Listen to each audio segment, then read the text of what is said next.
And welcome to the team presentation of Team Jumbo-Visma. 60 riders from the women's team, the development team and the men's World Tour team. Exactly, and in the upcoming 1.5 hours we're going to look back into the season 2022, of course, with that famous Tour de France victory for the men.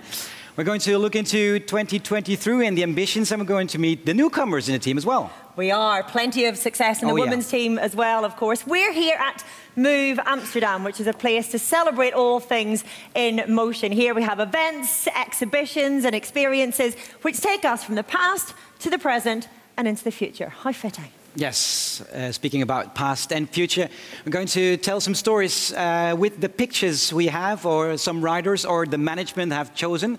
For instance, Richard Plugge, managing director of the team, of course, you chose for a picture of the late Karel van Eert, right?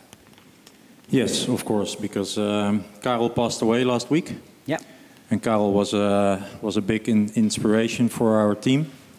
A big fan of the youth, of the development team, of the academy, and one of the strongholds behind the team. So I'd like to have a big applause for him. Yeah.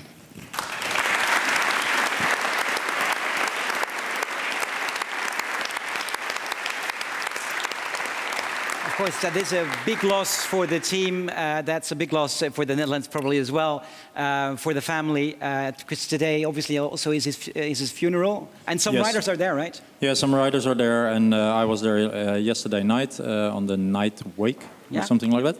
Yeah, it's also a sad moment for the family, especially, of course, but also for us, because he was a big supporter. He was with us in the Giro d'Italia a couple of times, and more often in the Vuelta, etc., etc. So he was a big fan of us. So very sad. Yeah. Thank you so much for mentioning that, Orla. Yeah, thank you very much indeed. Well, as you can see, we have all the stars here today. We've got Jonas, Tobias, Wout. We'll come to them in just a moment. But Robert, first of all, you're the first superstar we're going to speak to. You've had so much Grand Tour success of your own in the past, of course. But this year, you won the red jersey at the Vuelta a España on home soil here in the Netherlands. It looked pretty emotional. How was it?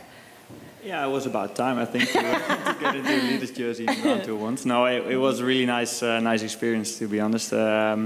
Obviously, home soil, as you said, and as a Dutch team to win a TTT there, that's really special. And I was really grateful to my colleagues, to my friends, to grant me the first red jersey, and as well, really happy to pass it on the next day to Mike and to Edo to get out of the spotlight again, because it's a crazy day, and I definitely enjoyed it. But for me, one day was great and was enough.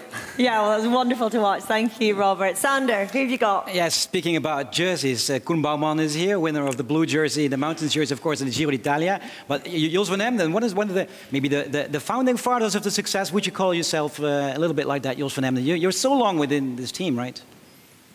Well, I'm not the founding father. You are. Jules van Emden, you are.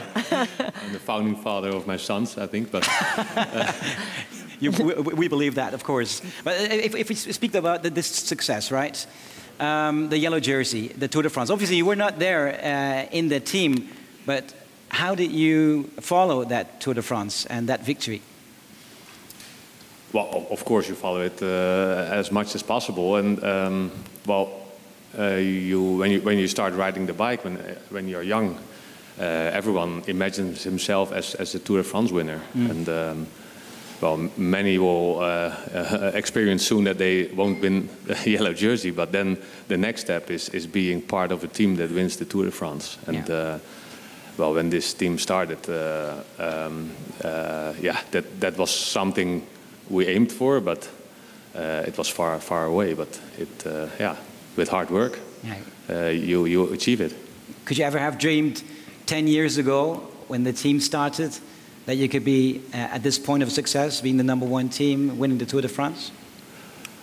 Honestly, no. It's winning the Tour de France is just top level, and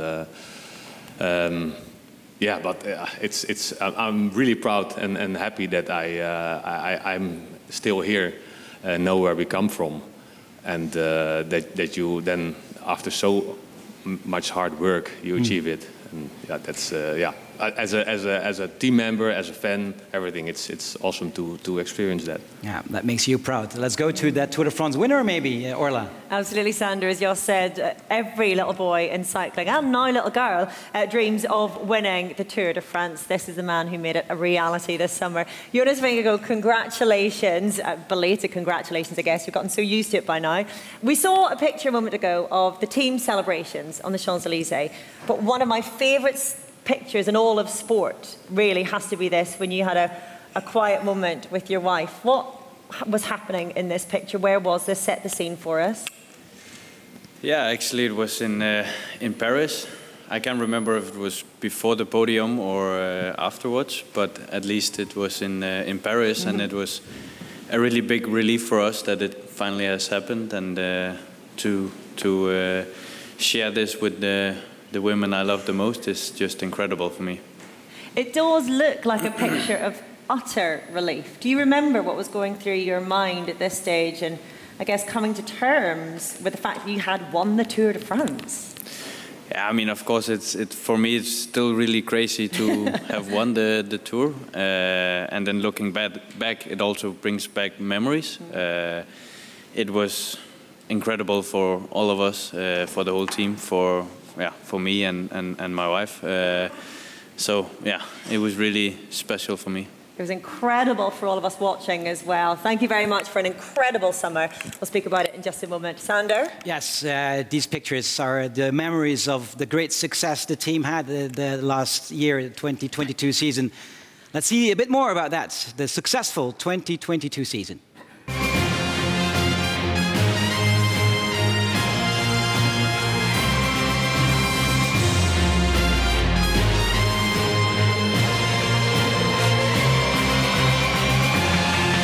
Primož Roglic, his 15th stage race win in his career.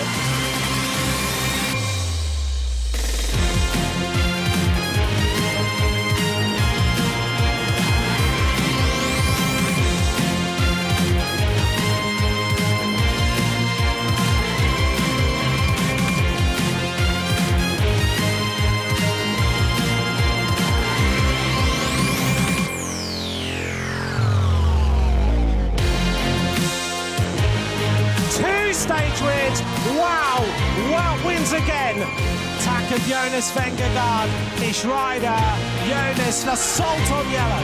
Vingegaard blitzes the Tour. Oh, the white jersey is left. Is about to be lost. Van Aert comes to an absolutely firmly on the shoulders of Vingegaard. It's going to be a different Jumbo-Visma rider. Christophe Laporte. First stage win in the Tour de France. Coming out. The winner of the 2022 Tour de France, Jonas Vingegaard.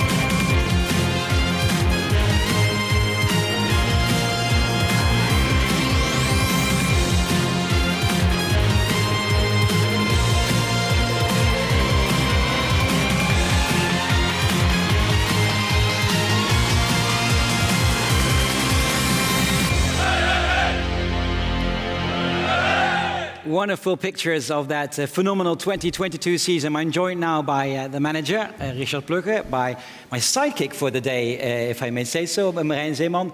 And ladies and gentlemen, please welcome Wout van Aert. Yes. Our green jersey winner, of course. If you had to choose one favorite moment of last season, Wout, because there were so many memorable moments, what would that be? Well, definitely the picture that Jos has chosen. Yeah. Like being together with everyone on the podium in Paris was really special, and every time when I see it again, I get goosebumps. Yeah. Why specifically on that? Because you're referring to that team building picture, right? Yeah, I mean, in cycling, it's if you're in the sport, everybody knows it's a team sport. But people watching it from outside, I think they still get to see very often only the winner who is standing on the podium. But as a cyclist, you know, there's a lot more than that, and you need all people, both teammates and staff involved to reach the goals. Yeah. So it's very, very nice for once you can show it to the world. Yeah. What's your favorite moment, Marijn? Don't tell me the same. Don't tell me the same. Yeah, I wanted to say the same, but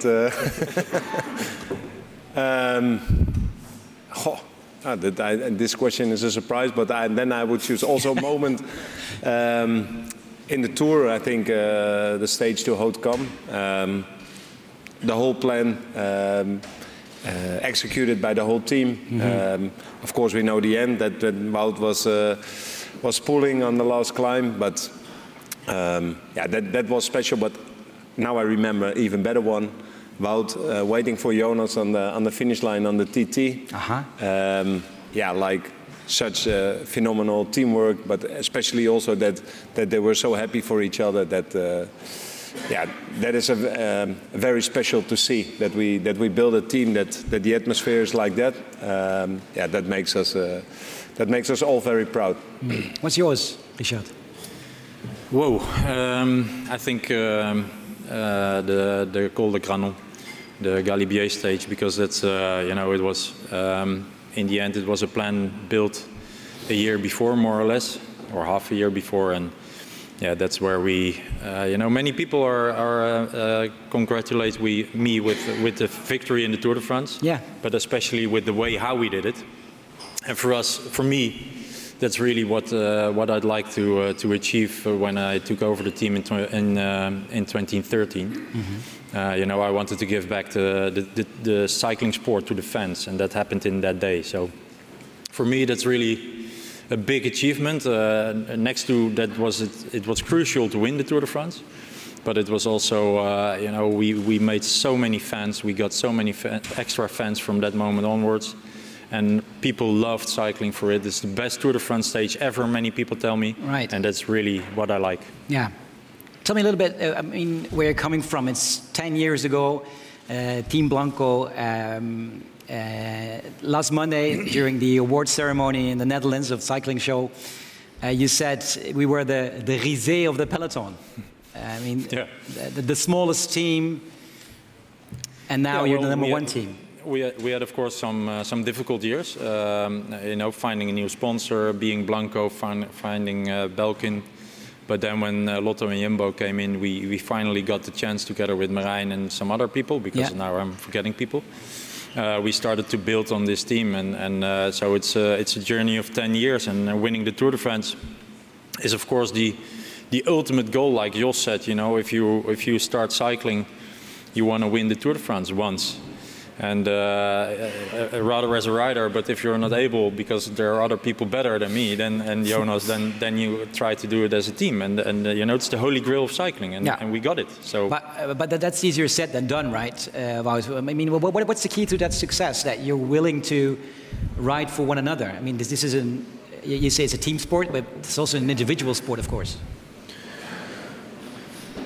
It is in a certain way, but I mean, I think the moment you realize that, yeah, you can step up your game if you're willing to grant something to someone else. I think that's the moment you take the biggest step in your career, and I think for me at least that happened when I came to this team. The early successes I achieved because everything around me was so well organized, and everything was professional, talking about stuff, but also teammates willing to put effort in it. And from that moment, I realized if you give it back every now and then, it just makes it only stronger. So yeah, it's hard to explain it, but I think no need to explain it when everybody saw us racing this year, because we showed it in the Tour de France, but also in all the other races. that we raced as a team and we race in a different way than many others.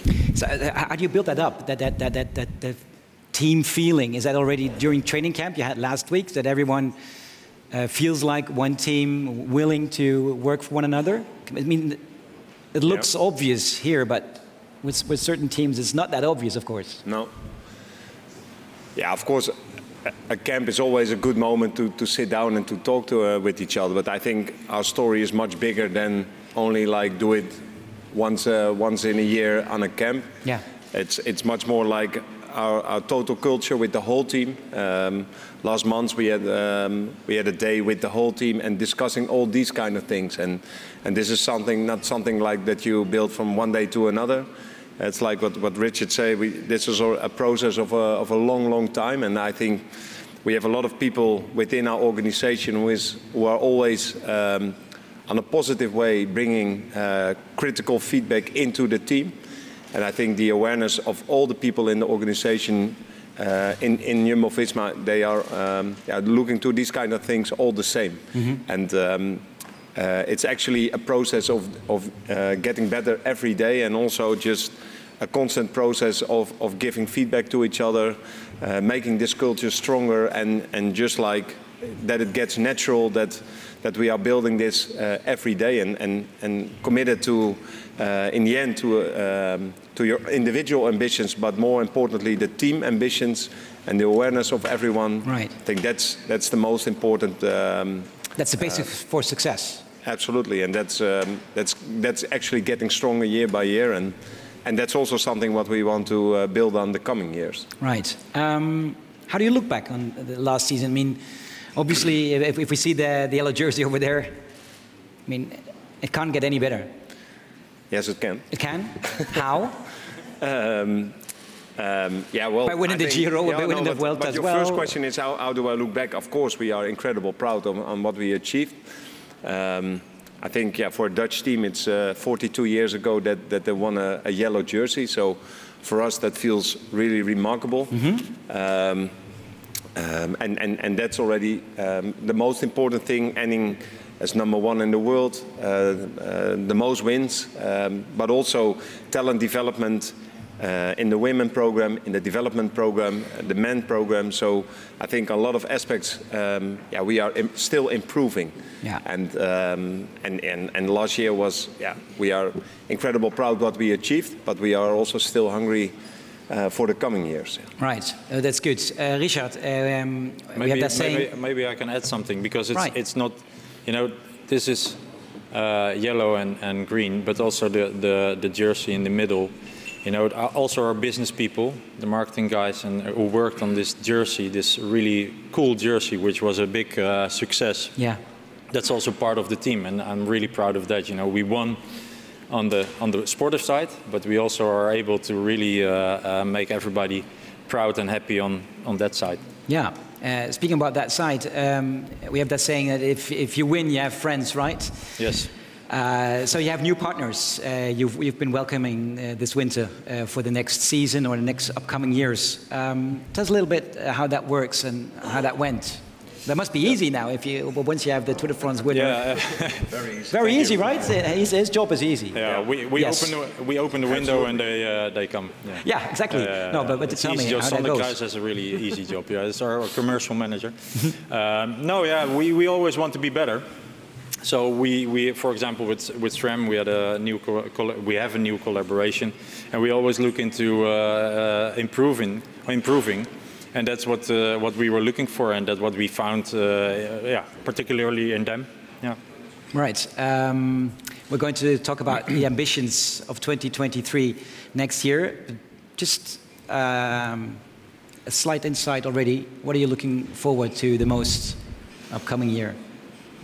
I think for me it's quite obvious. I want to take my chance in the Spring Classics. I mean, last year, unfortunately, I couldn't start in Tour of Flanders, and also this cost.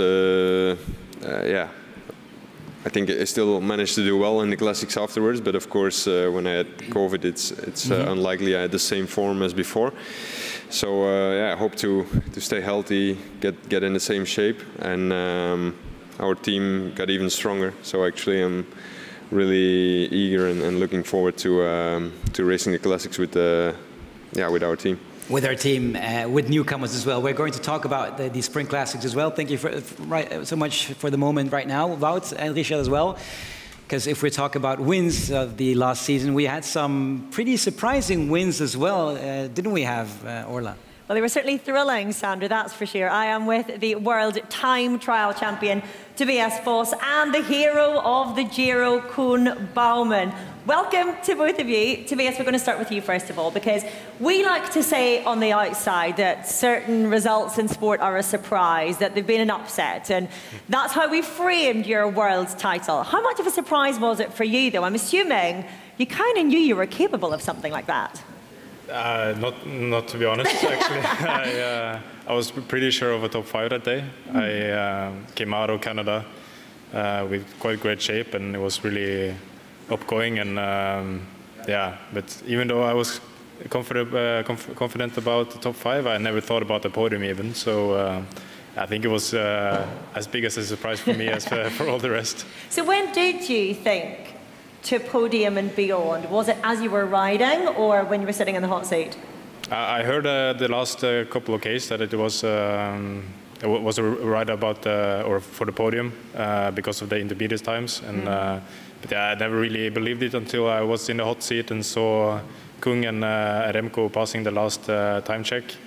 Then I thought, okay, it will be like a 3rd place or something. That would be super great, and then it became a bit better.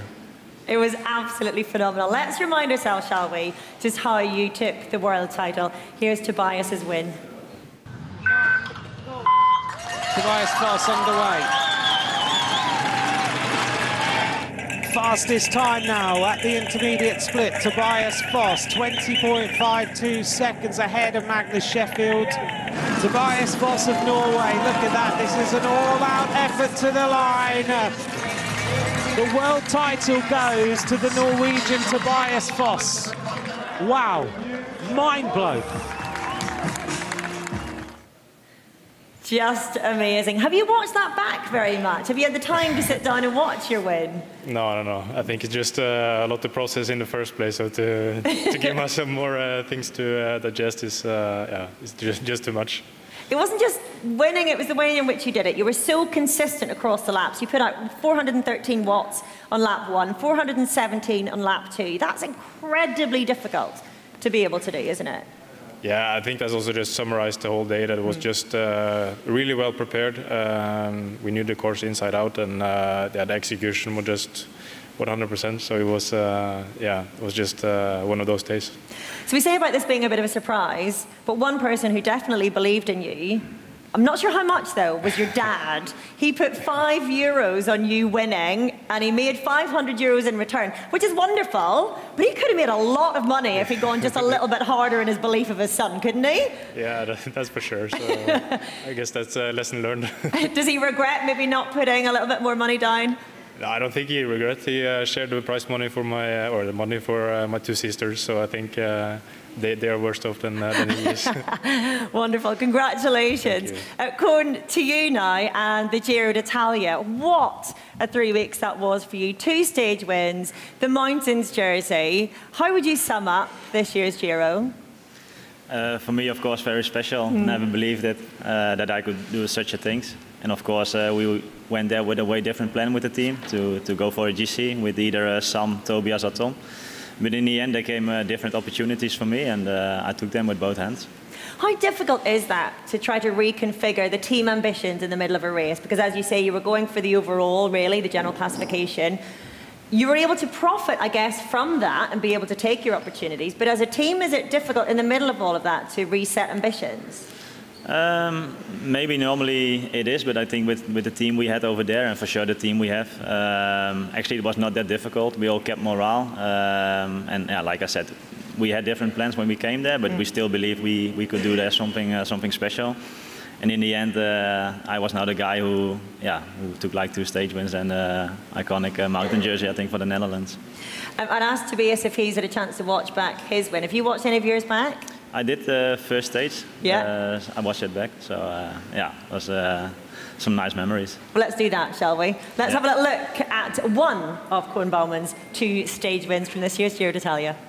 300 metres, steep all the way to the finish line, but Koen Bouwman crossed the line alone.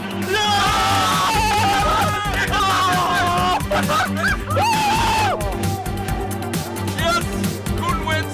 Koen wins! Yes!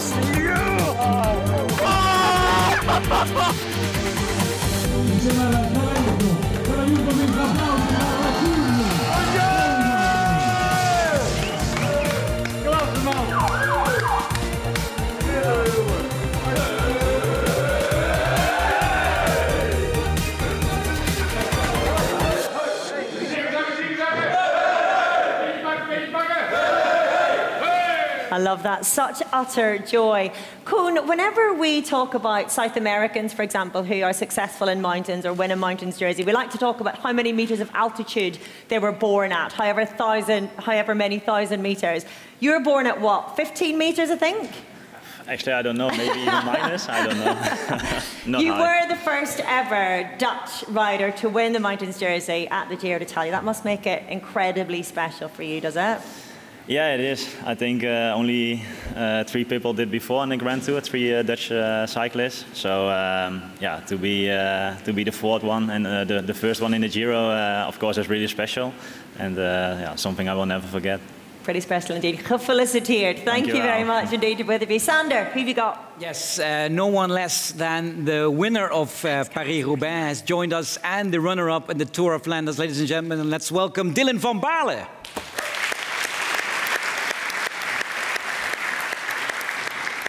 Who recently, this Monday, was rewarded the Dutch Cyclist of the Year, the Gerrit Schulte Trofee. That must be big of an honor, Dylan?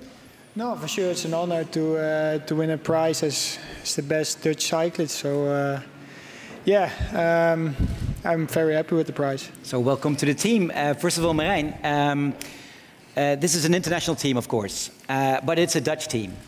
And there was some criticism as well. How Dutch is this team? Now, with Wilco coming back, with Dylan van Baarle in this team, was that part of the decision as well, of being a little bit more Dutch? Well, I think, besides their quality, of course. I think the introduction says it all. To be honest, that was not the reason. I mean, yeah, Dylan win the Monument, second in Flanders. He's a fantastic rider. I mean, we know him already for many years. He wins big races, but he is also famous of being a super good teammate. I think Wout just mentioned his ambitions. Last year, yeah, there were a little bit of enemies in Roubaix. Little bit. A little bit. Little bit. No, but I think for us, Dylan is a dream transfer because he's a very good addition to the classics. I mean, his main qualities are the monuments, the last hour. I think we have already a very good team in the classics, but I think we lack an engine like Dylan has. So that was actually the main reason, but he made it kind of difficult when he won Paris-Roubaix. So I was actually thinking that Sir Dave would create a problem for us, but in the end, I think then his Dutch heart prevented that he stayed with Ineos and that he is now with us. So is that true, Dylan? Is it that the Dutch heart that spoke to join this team? Why did you join the team? Yeah, of course. To be in a Dutch team in your prime time, I think it's something really special, and I mean it's now the best team of the world. So yeah, we don't want to join them, you know. How was the first week, training camp last week? How different is it compared to your former team? Yeah, speaking Dutch is nice. That's one thing. Yeah, I mean, it feels like a big family, you know. Everyone together on the dinner table. Yeah, I really enjoyed the training camp, and yesterday we had a recon as well. So, yeah, for now it's all good. How do you feel about that, because he's your big competitor now? He was already last season. We see this wonderful picture together with both of you on the Paris-Roubaix podium, seeing you here in the Tour. I mean, this is your competitor normally. Now it's your fellow teammate. Yeah, how was that for you? I think that's not too strange in the world of cycling. I mean, it's a small bunch, and actually I like it more to have Dylan in my team than ride against him. Than riding against him. I think, like Marijn said, our classic team is super strong, and now even stronger, and especially the capacities of Dylan. They are really how you say it, complementary with mine, I guess. Yeah. It will be good to play it tactically in the final. This will be very interesting, and for us as journalists, of course, we will always say, how do you guys cope with that? I mean, imagine you're both in the front group, and we have 30 Ks to go in Flanders, and you both want to win it. I mean, no, it's a team sport, we know that, but it is an individual big trophy to win. I think if we are there together and we are together the strongest, then you have 50% chance of winning. And probably that's a lot more than if you're there alone. As a team. As a team. As a team. Exactly. Yes. How's that for you, Dylan?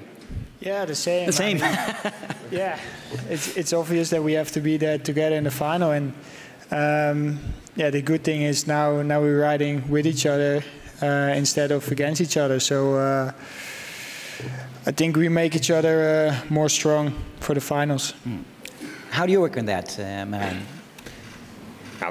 I think they explained very well. I mean, last year when Dylan won the Roubaix, you could see the emotions of his former team. It's so incredible difficult to win a race like that. Yeah. We are fortunate that we won already a monument with Wout in Milan-San Remo, with Primoz in Liège, but these two, they are very high on our list. And I think it also comes really tactic involved, but it's also the equipment side, which is really important. The training side is very important, and yeah, having a plan together with the team. And yeah, for that you need more riders than just one leader, and we all know that. And also with Wout, I'm in constant contact about how to build the best classic team in the world, which is still not a guarantee that you can win a monument. But yeah, we are. But it increases the chances, right? With Christophe Laporte, who obviously couldn't be here today because of his wife giving birth one of these days. With Tish is here. I mean, I could go on forever. And then you have these two guys. That's an amazing team. Nathan van Hooijdonk, of course. Young guys coming up with the Van Dijken brothers. So we have a very, very good team, and we want to be there the coming years because, besides the Grand Tours, the monuments are really like romantic races, actually famous races in the world. And yeah, we just the coming years want to keep pushing to win one of these, and just a very, very nice, interesting project to build on. Yeah, being runner-up in Flanders, is that the big goal now? To step one? Yeah, of course. Flanders is. I always have something special with Flanders. I've been there a few times, really close. So yeah, it's one of the goals, of course. But yeah, both basically are high on the list again with Roubaix, of course. So yeah, I think we can aim for high results. So that's Flanders, that's Roubaix. Then what? Speaking about the Grand Tours, are you up for the Tour de France? Are you there in that team? Yeah, I hope so. You hope so, Marijn? You hope so? And there are no guarantees, but it would be stupid not to bring a guy like Dylan to the Tour. So I expect that he will be there. Yeah. Yeah. So you two will be riding a lot together then, right? Because that goes with you the same with the Spring Classics and the Tour de France. Is that a new goal as well again? Yeah. For you, definitely. I like to go back, and I mean I've been always successful in the Tour de France, and I think. Try to continue like that will be almost impossible to reach the same where we reached this year in the Tour as a team. But at least we're going to try to put on again a show and to try and win it. Yeah. And personally, I hope to add some stages again on my list. That will be fantastic. One more thing for you, cyclocross season. You're already working on that, of course, right now. Hogerheide is coming up, the Worlds. That's going to be very interesting, of course. Your fight with, for instance, Mathieu van der Poel in his home country. I look forward to that. Yeah, of course. I did one World Championship in Hogerheide and I won it. So I want to go. Easy does it. Yes. I want to go back and do the same. And another one in Holland, in Valkenburg. Yeah. Yeah, true. But yeah, stats are really good, but it always gets more difficult if you get lists like this, I would say. But no, I think start of the season went like I hope, maybe even better than expected. And I think we had a good camp now. Hopefully we'll improve in the next races, and then the Worlds are definitely my first goal of this season. Wishing you the best of luck, Wout, Dylan. Thank you very much, and Marijn, for the moment. Orla, speaking about Spring Classics, you got some major guys over there as well. I do indeed, Sander. Marijn has already mentioned them, actually. Ladies and gentlemen, please welcome Tiesj Benoot and Nathan van Hooydonk.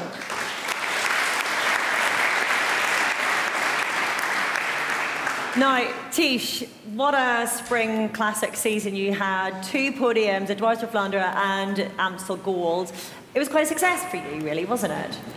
Yeah, on the personal side, was also successful, I would say. But in general, with the team, we had a really nice period, winning Nieuwsblad, winning E3. But there's still some goals left also, yeah.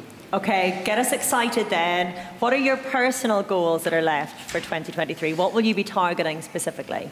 Yeah, for sure. The first period of Classics is for me the first goal of the season. And then I would also like to be again in the Tour team. And in general, I think the team really aims for the monuments now, as we won a lot of other smaller races last year already, as I just said. So I think that's also for me a really big goal, to be on my best level in Flanders. Yeah. You mentioned the Tour de France, and you played a key role in this historic tour for Jumbo-Visma. What was that like on the inside? What was the experience like for you? Yeah, for sure, it's a lot of work and pressure, but it's also a really nice journey to be preparing with the team for 2 months, and then you still have 1 month left of racing, where it's all about, and then yeah, you get the feeling in the race you're actually able to win it, and then yeah, to do this with such a nice group, it's a really nice experience. I will remember my whole life. Yeah. We're just looking at a picture behind here. Do you remember anything from this day in particular? Oh. Does it all pass by in a bit of a blur? Maybe. It's the stage 2 Mande, maybe. I don't know.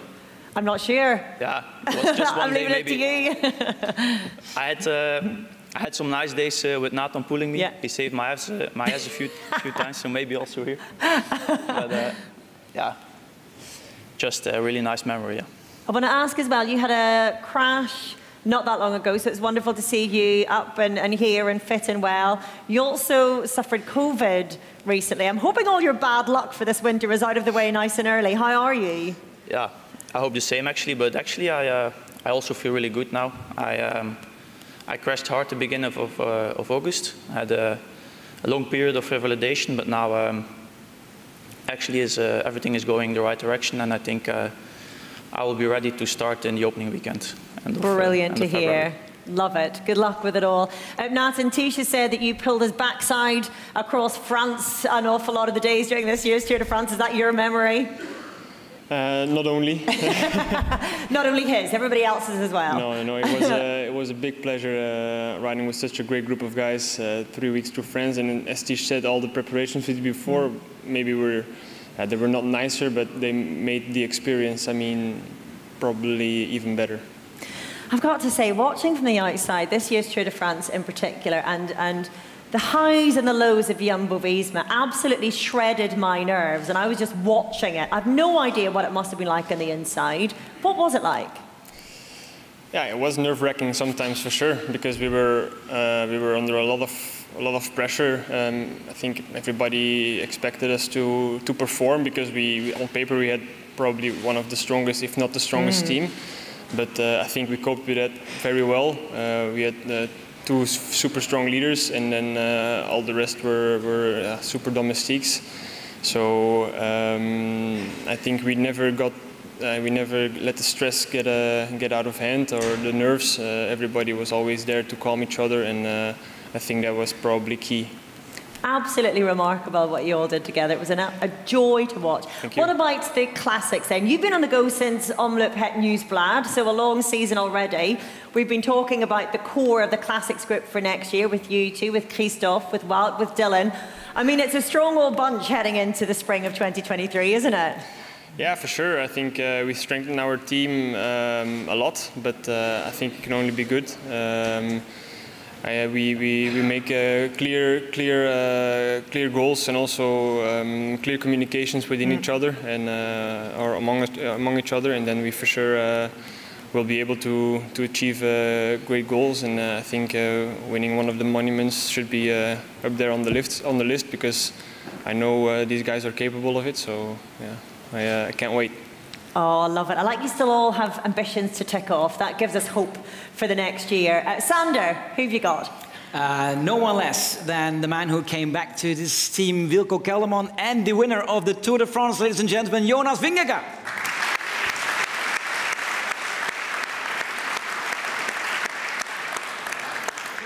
Jonas, how did life change after Paris? Oh, of course, quite some things changed. I mean, I do still live in a small city, so there nothing really changed. But of course, when I go outside my hometown, then some things change. Yeah. Tell me a little bit about that. Everyone wants your autograph. Everyone wants to have a selfie. No, it's not that bad. Being recognized everywhere. Yeah, I do get recognized more, but it's not like everyone wants my signature or a photo all the time. So it's still a bit quiet, not so bad. Do you sometimes have to pinch yourself, or what really happened, and that shirt is really yours? Yeah, sometimes I wake up in the morning and think like, was it a dream, or did it actually happen? It happened. It did, and I'm super happy and proud of what we did as a team, and yeah, how we won it actually. What was your finest hour in that tour? I think what I remember the most is actually the couple stage. It was not the best stage for us, obviously, but the way we worked together that day, how everyone sacrificed themselves for me and Primoz was incredible. And for me, something I really remember is Wout in the yellow jersey, sacrificing his yellow jersey. I know he kept it, but initially he wanted to actually, just go and help me. Then he was just so strong that he kept it anyway. Right, that's the team spirit. Wilco, have you seen those specific tour moments where Jumbo-Visma maybe conquered this Tour de France because of that specific team spirit?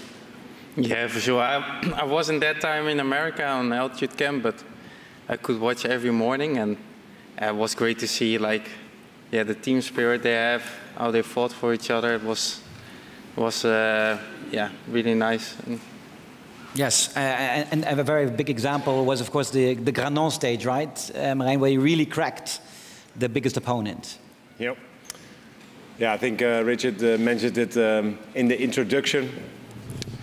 Actually, we were, of course, in the cars behind, and there's no signal there between the Telegraaf and the Galibier, and we were just following our plan. But after the finish, of course, it ended super nice for us. But we didn't realize that, the outside world was so enthusiastic. I mean, we noticed it when we came back to the hotel. But you were enthusiastic, I hope. Yeah, but actually, the day after we had already again the stage to the Alpe d'Huez, and there's no more time to stand still. No, we started preparing actually, preparing the next day, and of course, I mean, for us and the team and Jonas, it ended super fantastic. But Primoz, for example, for him it was also, he was really proud what he did, but on the other hand, it was also for him, it was the end of his GC. Yeah. Also because he had so much pain. Actually, Grisha and me, we went. I mean, Jonas was all okay. We could see that, but Primoz was, of course, he was proud, but also sad on some way. So, we were actually already in the middle of the process. But the months after, like all the people just talking about this stage that yeah, it was a special cycling, I guess. Yeah. That was a special cycling experience last season. Let's look back one more time at that specific Granon stage. Ladies and gentlemen, whatever you're doing, wherever you are, concentrate now. Christophe is waiting on top. Christophe is waiting on top. You pace us to the bottom of the Galibier. Roglic is going to go. This is the tactic, to force Pogačar to accelerate so many times. Jonas Vingegaard for the umpteenth time. Jumbo-Visma are on fire. Look at the train come past. My goodness, stand clear of the yellow line. We're All coming aboard. through. Really, really fantastic work from you, Wouter. Fucking the best team player, man. Super, man. Jonas, you can do it. The steepest part now. We see an attack from Vingegaard. Vingegaard goes, and who is going to follow? Pogačar is not reacting on your wheel. Come on, come on, come on. Come on. Micah just losing off the back wheel. Micah goes Tadej Pogačar. Come on, you make it now. You make it now. Come on, come on. Hij gaat hem eraf, hè? Come on, Jonas. You're fucking too good today, hè? Come on, come on. Sprint till the line. After the line, you can be happy, hè? Come on. A man who packed fish for a living. Well, he's just landed a big one. That is amazing. Amazing.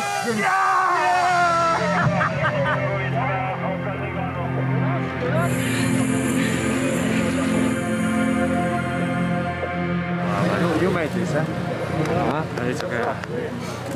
Oh. Yes, and Primož Roglic at the end. Speaking of Primož Roglic, you would normally suspect him to be here on this table side when we're talking Grand Tours, right? Where's Primož?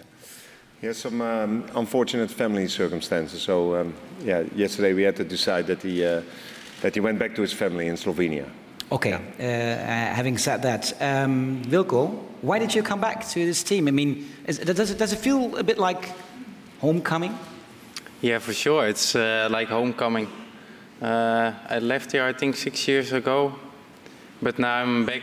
It feels like actually like 2 years ago. It's still like a lot of the same people, and actually, it felt always a bit like the family for me, and I missed that a little bit. And for sure, yeah, the team went also much better the last years. The organization, what they have standing, how they look to the details, what they get out of the riders. Yeah. For me, that was really something what I was also searching for. So I think, yeah, it's just great to be back here. Yeah. So who's calling who? Are you calling them or are they calling you?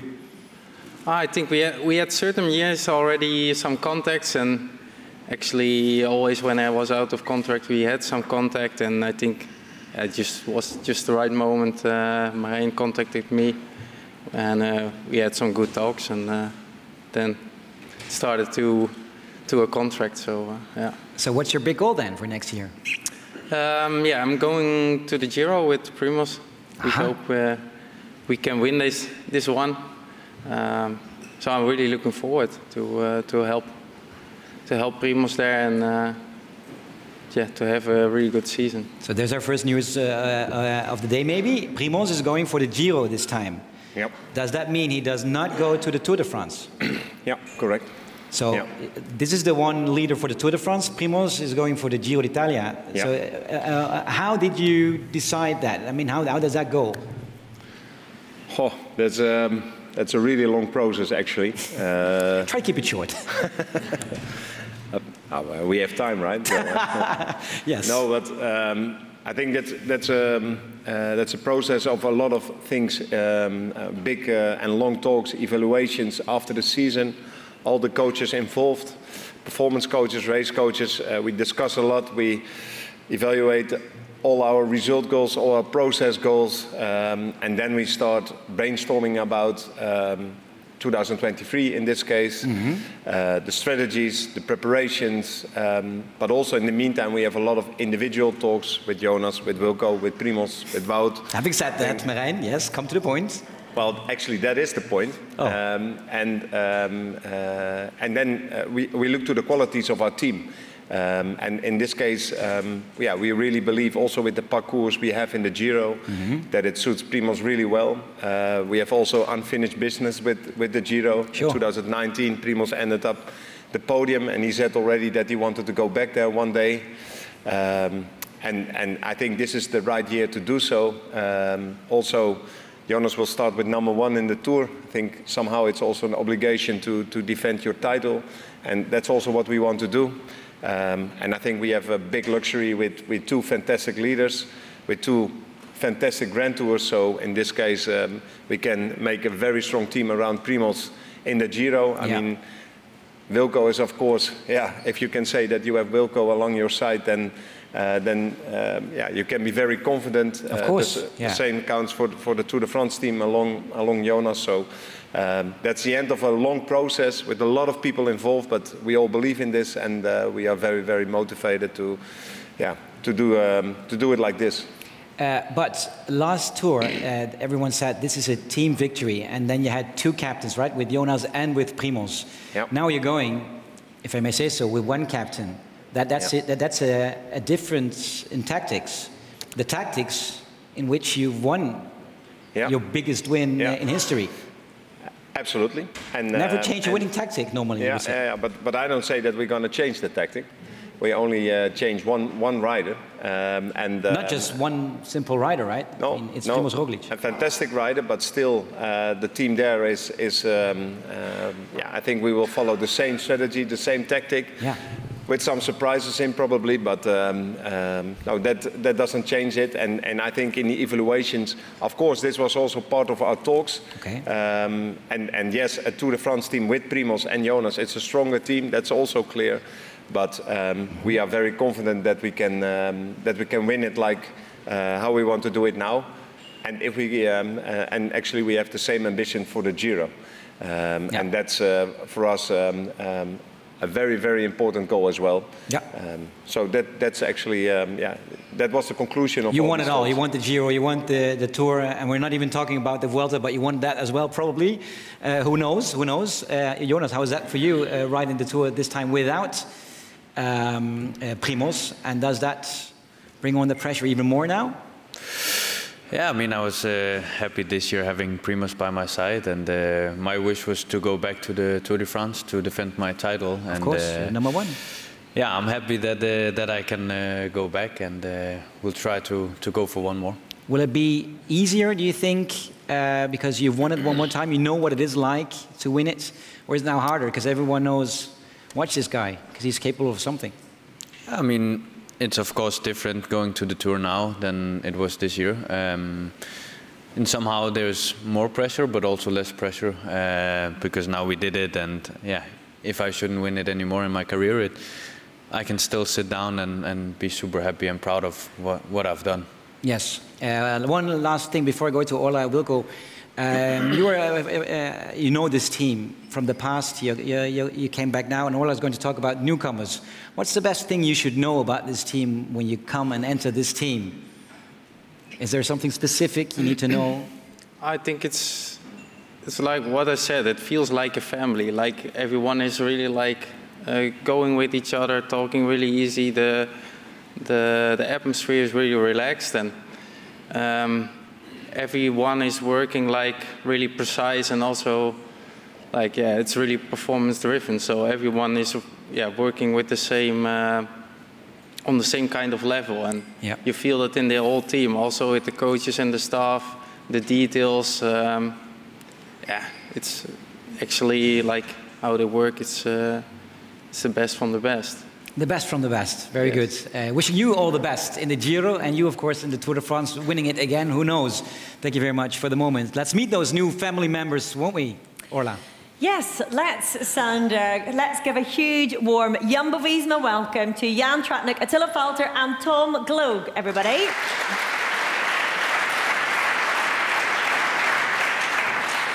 So, guys, welcome to the stage, but welcome to the team. First of all, how's everybody's Dutch? Good, any words? None. Excellent.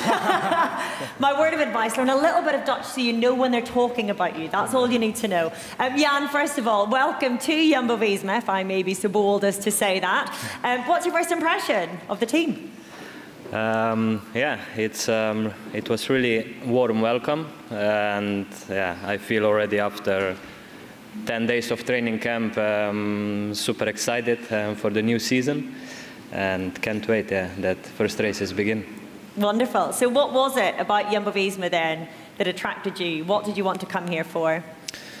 Yeah, I saw that the team really improved over the last years, and almost every rider did huge step here. And when the team contacted me, I didn't hesitate, and I knew it that I want to get from out of me the best and try in my career to be the best myself. And I think that I can get here, and the team will support me, and I'm motivated and I can't wait.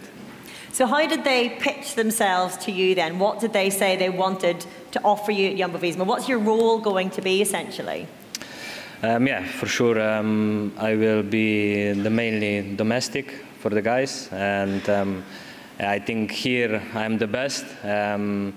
And if I can improve even better, I can do my work even better. And but we have. I think I still can improve on many terrains and this, and we already have some plans, and already working on it. Can you give us a little hint as to what races you might be looking at? It will be a little bit mix of classics. So I start with Omloop, Omloop, Kuurne, Strade, Sanremo, and then Catalunya, and then the main goal will be Giro d'Italia with Primoz. Wonderful. We're getting excited about that already. Best of luck with it, Jan. Attila, welcome to the team as well. Thank you, I think maybe it's fair to say, are a bit of a crucial time in your career. We've all been excited watching your development.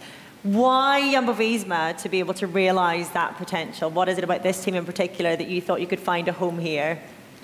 Yeah, thank you. And I hope to be the first one, because I wanted to say the same like Jan. now it's copy and paste. Yeah, now it's copy and paste. But it's actually true that this team is coming from, as I learned it, from one of the lowest ranked World Tour teams, and now it's just the best one and the first one. And 2 years ago, I already had some discussions with the team, and 2 years ago it was already one of the best team. And then I felt it would be too big step for me, and I'm really glad that they didn't forget me after 2 years, and they offered me again.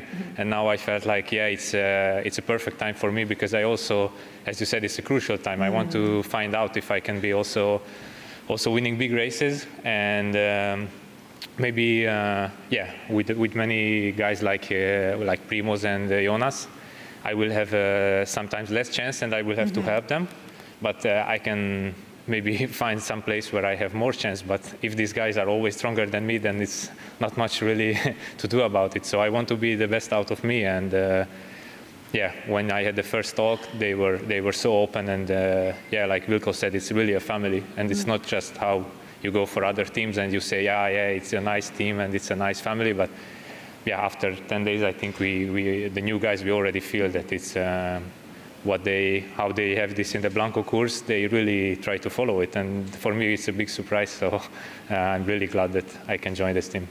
You mentioned the strength of the riders they have already, and that makes for an interesting dynamic, I guess, when you're trying to choose which team to go for, because from the outside, it might be obvious. You want to go to the #1 team in the world. You want to go to the squad that has a Tour de France winner, that's won multiple Grand Tours in the green jersey.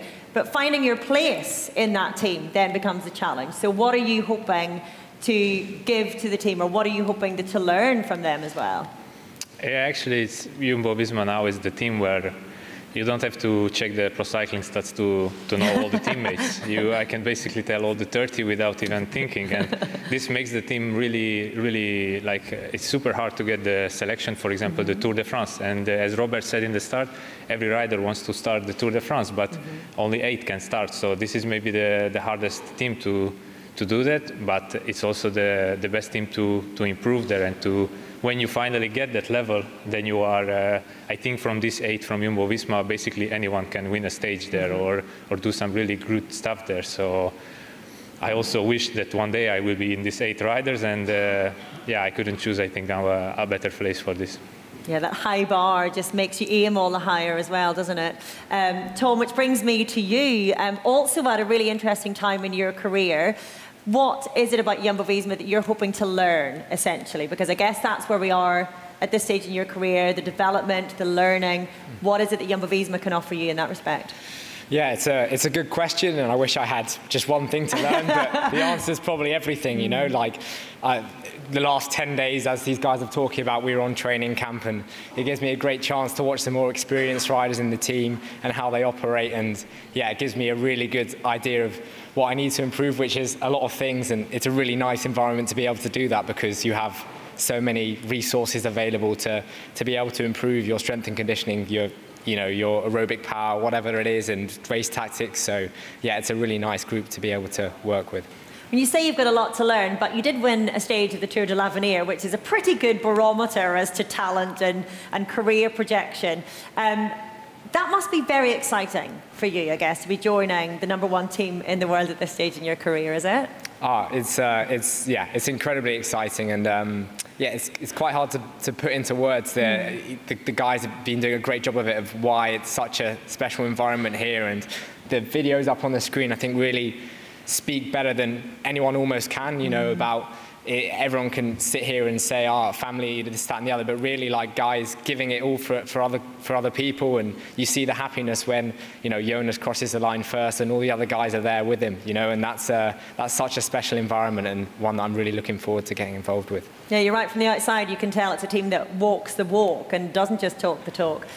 What about a race programme then for you in 2023? What are we looking at? For me, yeah, it's a really, to be honest, it's a very big step up from what I'm used to, and it's a really nice mixture of some bigger one-day races and some smaller stage races, and even some bigger stage races as well. So I'll get a real mixture of different racing, which is great, and hopefully I'll learn a lot. Brilliant. Best of luck to all three of you. We can't wait to see you on the road in 2023. From newcomers to the team, Sander, to plenty of young talent as well. Exactly, because these 60 riders are, of course, divided into 3 teams. Not only the World Tour team, we have, of course, the women's team and the development team. That's why we welcome Olaf Kooi of the World Tour team, Lou van Belle from the development team, and Maud Oudeman from the women's team, ladies and gentlemen. Yeah. And speaking of that development of talent, is that maybe the real fun part of your job, Marijn? Growing young talents, ripening them maybe to become one day a Primož Roglič or Wout van Aert or Jonas Vingegaard? Yeah, no, absolutely. I like Lou. I remember Robert de Groot, our head of development. He joined the team in 2019. Yeah. Started to build up our development squad, and we visited Lou's house with his parents, his brother, and his sister. She's actually in cycling class, our talent development program in Holland, yeah. And Lou was there, and we convinced him to join our team. And those kind of things you always remember. And because how do you find these super talents in the Netherlands, for instance? I think the structure we have, it's like with, like I just mentioned, Robert and people around. Martin Truijens, he is the head of Cycling Class NL. Of course, we have our academy. And we invest a lot in looking for the best talents. We test them on all different ways.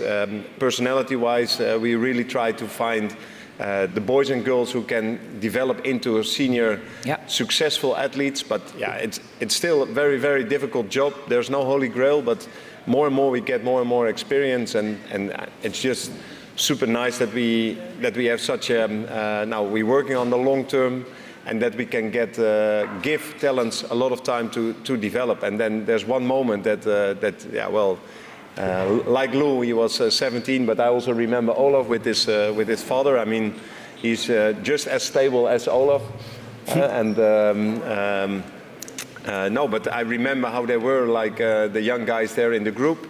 And actually, I think now we have more than 11 guys who already turned pro from the development program, just started in 2020. So it's really rewarding, and we are on a nice track. And maybe in 10 years we can even say that we developed a Tour de France winner or that would be something. A Grand Tour stage winner or classic winner. So that would be a dream for us. Yeah. Are you living the dream, Lou, right now? I mean, you came with the team, development team last year, right? Yeah. Like I'm slowly on starting to live my dream. Of course, being in the development team isn't the dream. I want to be a successful World Tour pro rider, especially now with Jumbo-Visma. And and slowly on, I'm getting closer and closer to my dream. What type of rider are you, and what's there to develop in the upcoming years for you? I think in L'Avenir this season I found out that I'm especially very good in the punchy climbs with the short explosive climbs, and that I also have a good climbing and sprinting qualities after a hilly race. So I think that's really a specialty where I can develop myself better in and more in. Is there a dream where you think that's my ultimate goal? I want to be there. When I'm old and wise. I want to be a world champion one day. You want to be a world champion? Yeah. Just like that. World champion and ride the whole year in the rainbow jersey. That would be very sick, I think. Yeah. Who wouldn't? Who wouldn't? Is it your dream as well, Maud? Yeah, it's a dream. You joined the team this year, right? Yeah. You're only 19 years old. Yeah. You turned pro last year. Yeah. Coming from the Zwift Academy, right? Yeah. Tell us a little bit about that. That's insane. So last year I did the Zwift Academy, and then I won a pro contract for a year. No, wait.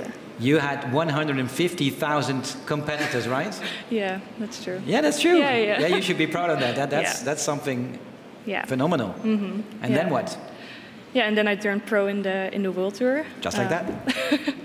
Yeah, and I'm really excited to start this journey with Jumbo-Visma. You make it look so easy, but how was that last year? Because, on Zwift it's super nice to do that. We all do that maybe in the winter time when it's raining, but that's something completely different from road cycling. Yeah, it was completely different, and also because I was still in the juniors when I did the Zwift Academy, so it was also my first year in the elites this year. Yeah. So it was a big change, also with the length of the races and the peloton. But I learned a lot, and I think that's really important. And every race I progressed, and lots of learning. Lots of learning, and then now you're within this great team of Jumbo-Visma, learning from the best. Yeah.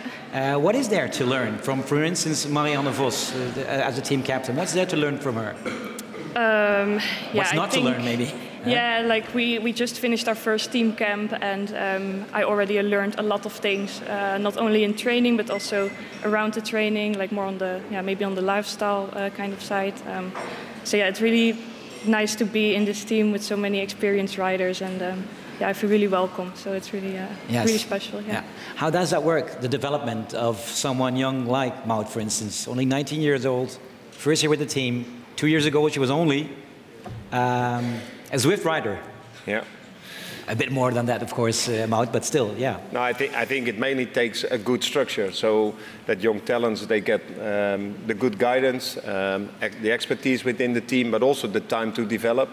And of course, we have in the ladies team, we have very good riders like Marianne, like Rianne Marcus, like now Fem van Empel, Anna Henderson. So we have the ladies who will deliver the results. Of course, that's for a team like Jumbo-Visma very important, but it also gives time to develop what Maud can do. Tell us about the development of your neighbor here. Yeah, it's going not so fast. Not so fast. He had a difficult year. Very difficult year, yes. I mean, if you can speak about a breakthrough year, was last year maybe the real breakthrough year? Yeah, I mean, the results speak for themselves, but I think also like how Olaf is developing as a person. How is he developing as a person then? I think like Jos, he was introducing the show today. He said he was not the founding father, but I think somehow he is. Sorry, Jos, but no. But I think also what Jos also told me, like the way Olaf is developing his leadership. I think he's very clear how he wants to do it. I think he has really eyes for his teammates and also to step up and to understand what it takes to be a good sprinter, because then you also need to be a leader somehow.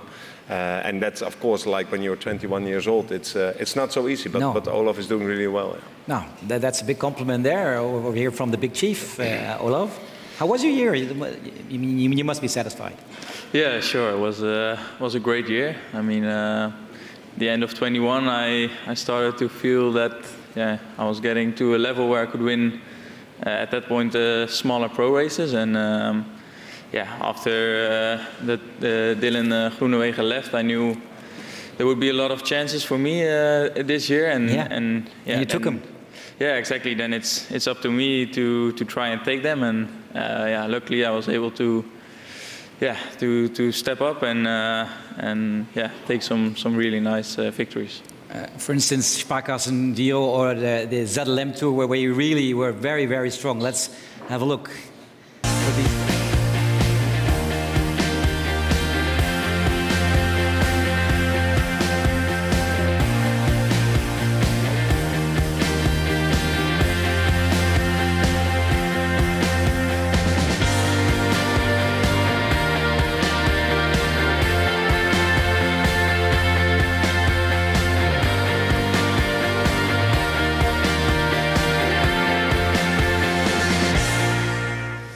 With all the wins and improvement you made, Olaf, what were you laughing? Oh, there were some victories that were not mine, but no. He's a good climber also. Yeah, finished solo, I saw. Yeah, I know. No one knew that until right now, Olaf. But still, the improvement you made. What's there to develop for next season, and what are your goals then for next season? Yeah, I mean. Since we started, or at the development team, you get in an environment where you're looking to improve yourself, and that's also what my coaches try to tell me, that there's always room for improvement, and try to find things where you want to get better, and I mean that's what we're doing now this winter, and then hopefully, Give me a big goal for next season, where you want to be at your best. Oh, I think in the spring there are quite a lot of chances. So, for example, I'll do Paris-Nice, which will be one of the goals for me in this spring. So I think that's one of the races I look forward to. Where do you see him ending up in his career? I mean, great potential, winning so much already at this young age as a sprinter. What do you think? Yeah, I think the goal for Olaf is clear, but he's also very clear in that he wants to win stages in the Tour de France. Yeah. And I think that's a realistic goal for Olaf. As of from when? I think, I mean, also like to really build up a sustainable career. I mean, you should take some time for that. But I mean, if he continues the speed of his development like this, then it can happen very quickly, I would say. But not just this year already. No, not this year. Because this year other goals, but who knows? That could be already happening next year. I think so, yeah. In 2024. Yeah. Yeah. Yeah. With a special finish in Nice. That will be something. But that's a TT. That's a TT. It's a time trial, of course. Yeah. But still, should be something. Olaf, what's your big goal for next season then, Lou? I think the World Championships in Glasgow. The Worlds in Glasgow. Yeah. That's great. That's going to be something. Imagine wearing those rainbow stripes already. Yeah. And yours? I think for me it will be just learning from all the races and focus on the progression. That is very safe, but very wise as well, especially at your age. Thank you so much, Maud, Lou, and Olaf, of course. Thank you so much, Marijn, for the moment. Last but definitely not least, the former speed skater and, of course, our Dutch champion, Orla. Yes, Sander, two incredible women beside me. Ladies and gentlemen, please welcome Caroline Achterreekte and Rianne Marcus.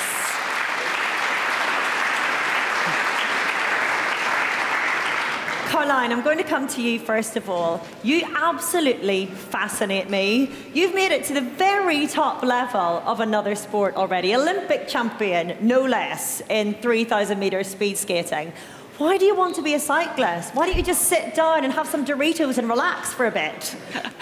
Yeah, good question. I had a really amazing career already, but I'm also a really fan of cycling, and I wanted to try that, and it was always bothering in my mind that I wanted to try it, and then Jumbo-Visma gave me a really nice opportunity, and I grabbed it with my both hands, and I'm looking forward.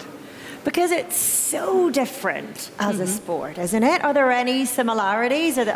Speed skating is quite argy-bargy anyway, isn't it? It can be quite physical. What are the similarities between the two that you can transfer some skills? Are there any? No, any. Because normally, you go fast. We'll go with that. Yeah, we go fast. But a really big difference is normally I have to perform in 4 minutes, and that's all, or sometimes 6. But now I have hours and big stages and more days. That's really different. And also, normally I'm alone or with one competitor. And now with a really big peloton, that's something else.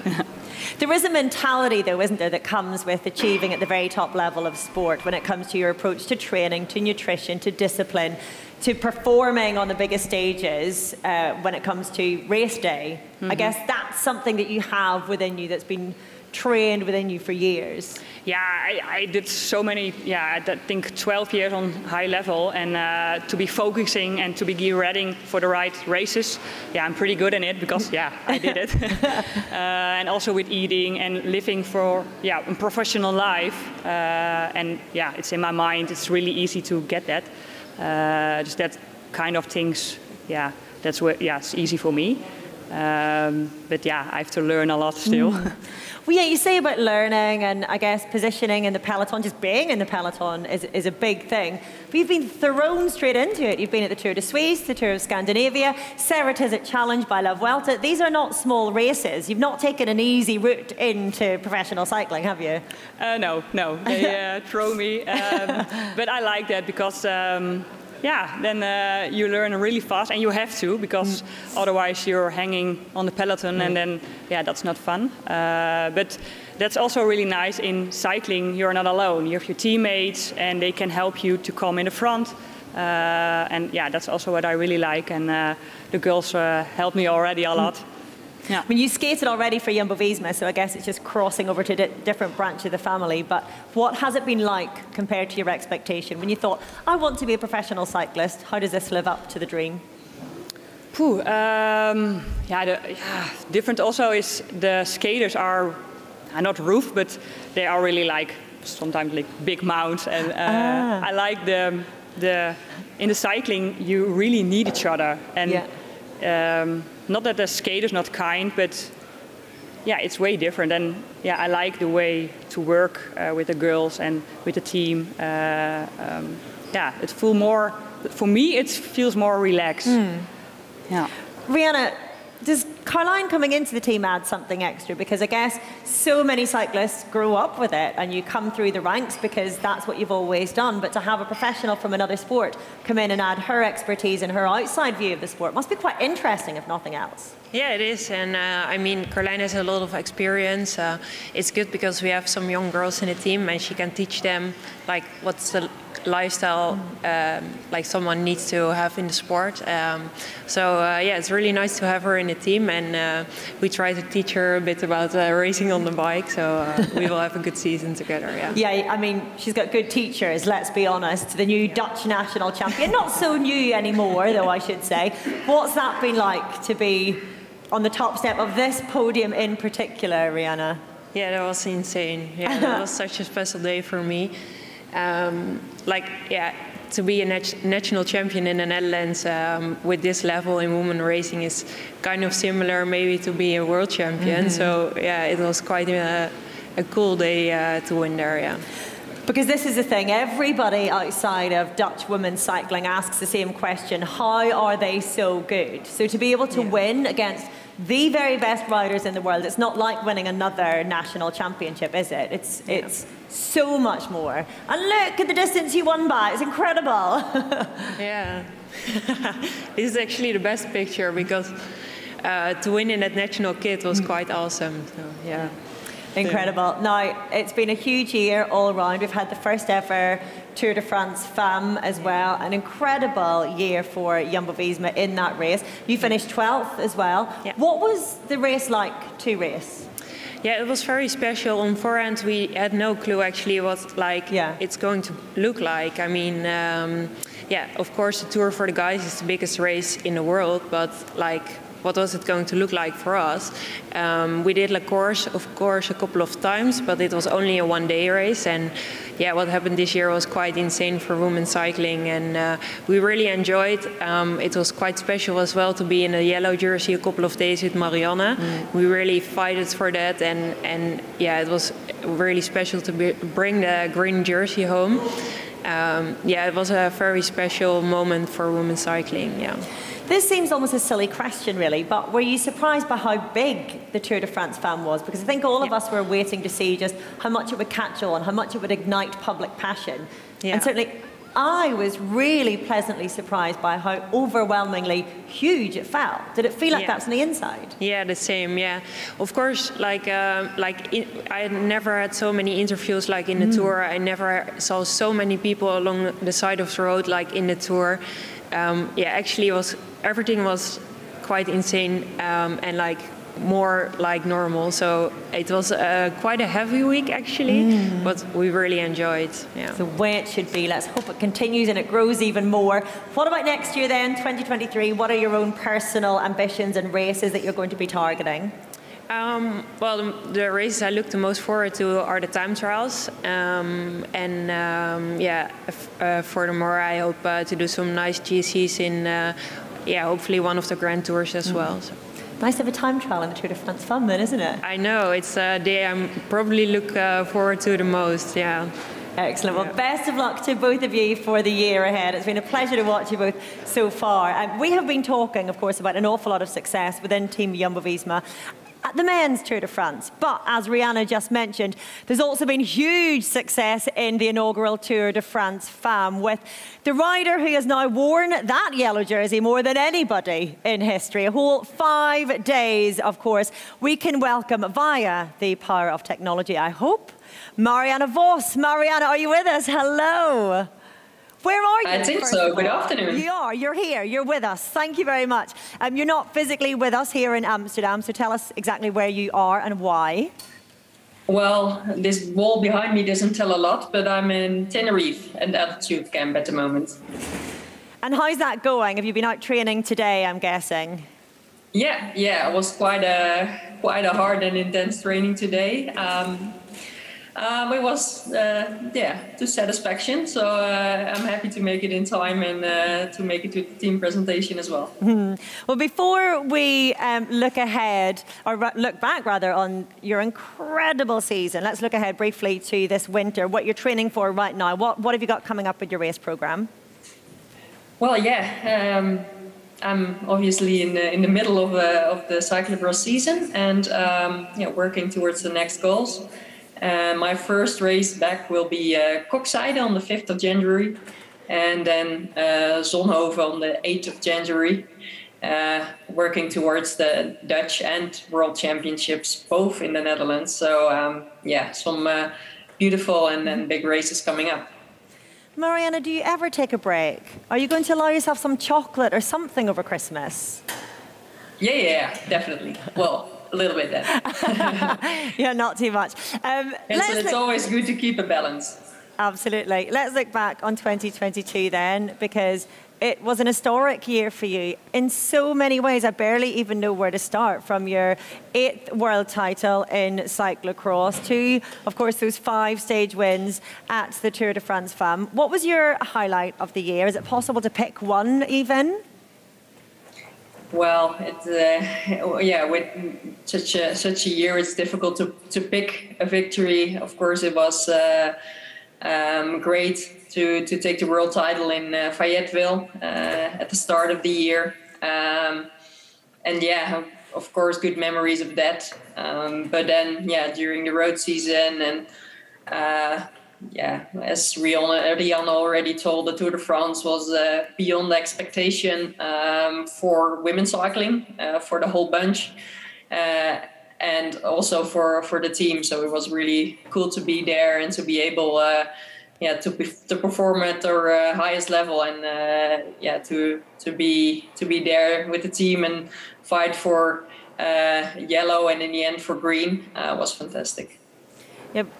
Before we talk about your own success at the Tour de France, you were a key figure in bringing that race to fruition. How big an achievement was that for you in terms of a campaigning and in terms of the advancement of women's cycling?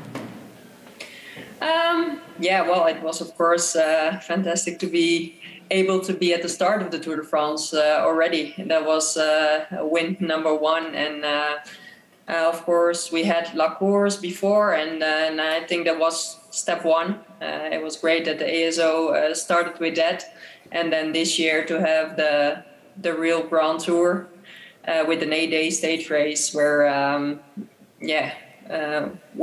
as the riders, we didn't really know what to expect, how big it was going to be. But yeah, from the fan side, from the media side, from even the tension in the bunch, it was as big as you could imagine.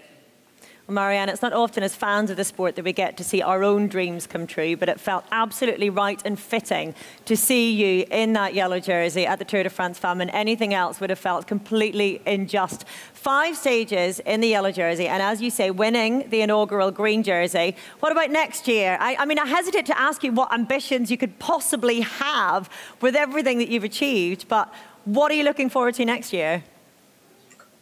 Well, there is always, of course, things to work towards too, and there are some beautiful new races on the calendar. Last year was the Tour de France, but there's the sport of women's cycling is growing so fast that every year, you need to step up, and as a team, you need to be there to be competitive. And first of all, it's the cyclocross season around the corner, but then we have some great spring classics where I'm really looking forward to. And then it's even, with now the 3 Grand Tours in a year, there is a lot to work towards too. And most of all, I'm looking forward to race with the team and to go out there, have fun together, and trying to go for the victory. Wonderful. Keep thrilling us all, Marianne. Keep blazing that trail. Best of luck for 2023.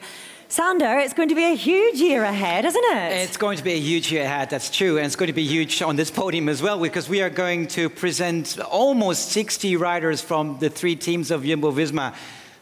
Who can we start off with? Well, yes, let's welcome our 3 teams and the almost 60 riders, as Sander says. Our first rider to the stage, please welcome Eduardo Affini. And after that, please welcome Teuntje Beekhuis.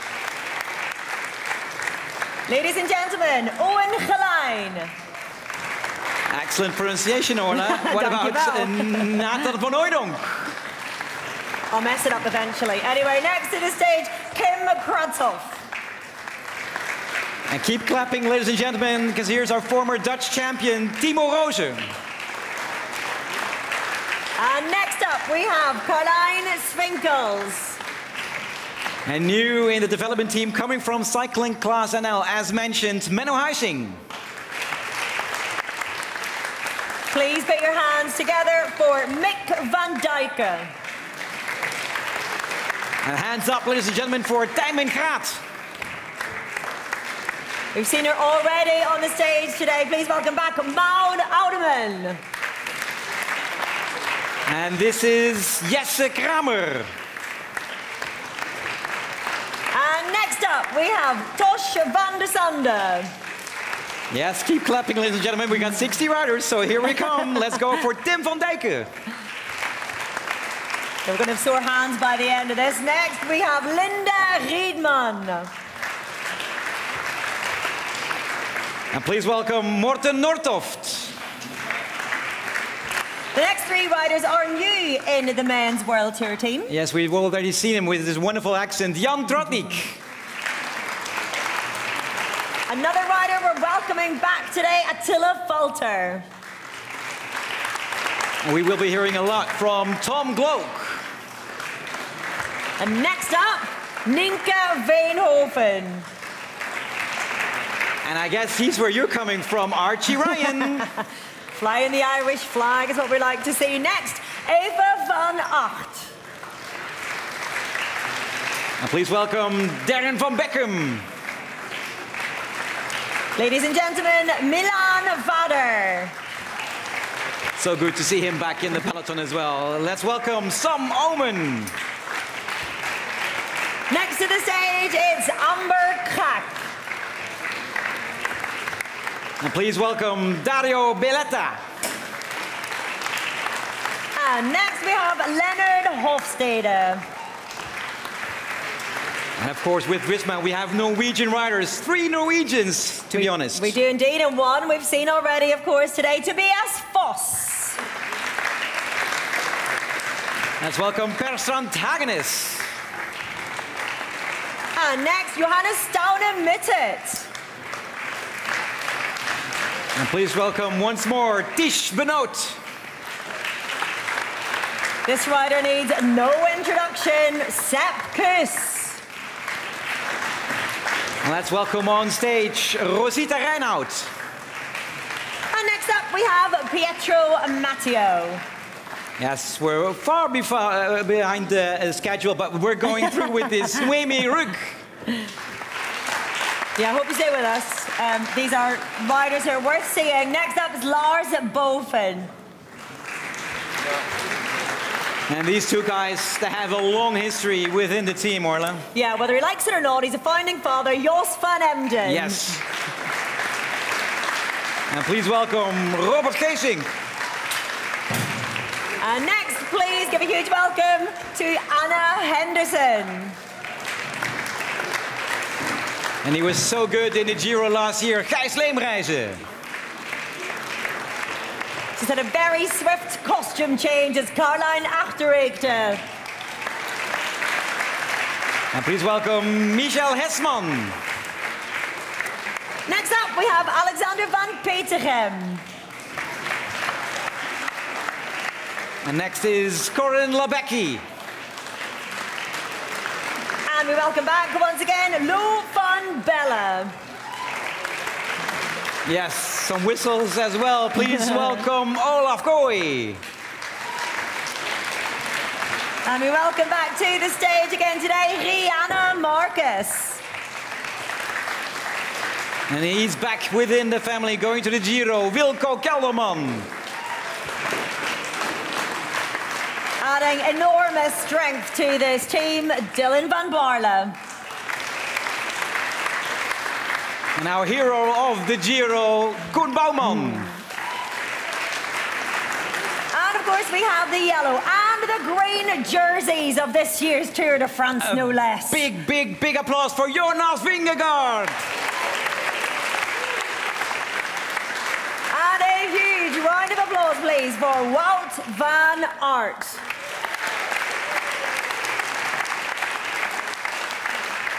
There we have him, our 2 great champions from the Tour de France, Jonas and Wout as well. Thank you so much. This is Team Jumbo-Visma, ladies and gentlemen, 2023. Yeah. Woo. What a year we have ahead. Thank you for joining us today for the team presentation. We wish you all a happy and peaceful holiday, and we'll see you on the road in 2023. Bye-bye.